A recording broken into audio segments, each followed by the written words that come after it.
Well, I've got a bigger stick, you see here, which I'm very happy about. And now what changes for me is the fact that the storyline from last year, the terrible thing that happened to Anna, is something that is to be resolved this series. So that's ongoing, that hasn't gone away. So that's the main thrust of our kind of storyline throughout this series, and how we as a couple handle it, and what happens to us judicially, and the investigation into what happened to this man.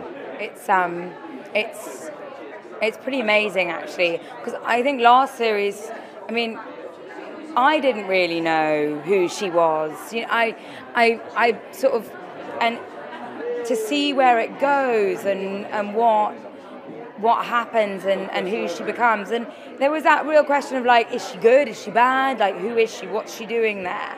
And I think a lot of those questions are answered this series, and you understand her motivations, really.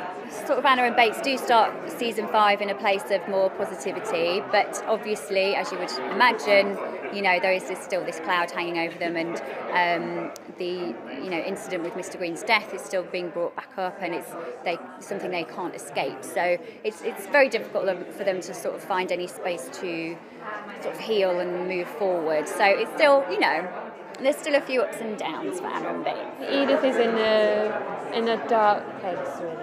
So she's had her baby, and we saw in the end of last series that she couldn't really cope with having the child left in Switzerland. So she's gone back, taken her child, and she's now living down the road with the Drew family, who have adopted her, who don't know that Edith is her mother. So it's a sort of a world of secrets and agony for Edith, really.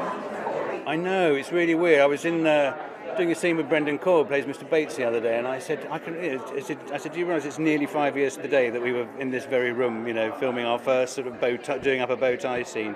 It's strange, the time has flown, it really has.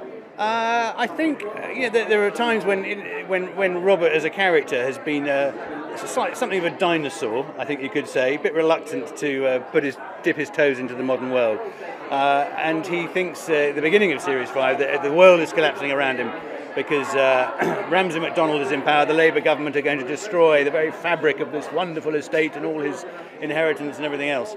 So it's all doom and gloom. But in fact, he survives, they survive, and he embraces the modern world and modern views in a way that is quite surprising to his daughter and to Branson, who's running the estate with him. So I think he's actually back on form as a conservative by birth and by instinct, but also liberal by nature, and he's quite a forward-thinking guy. So I'm pleased that sort of element of him has come back, and he's not quite such a sort of dinosaur idiot.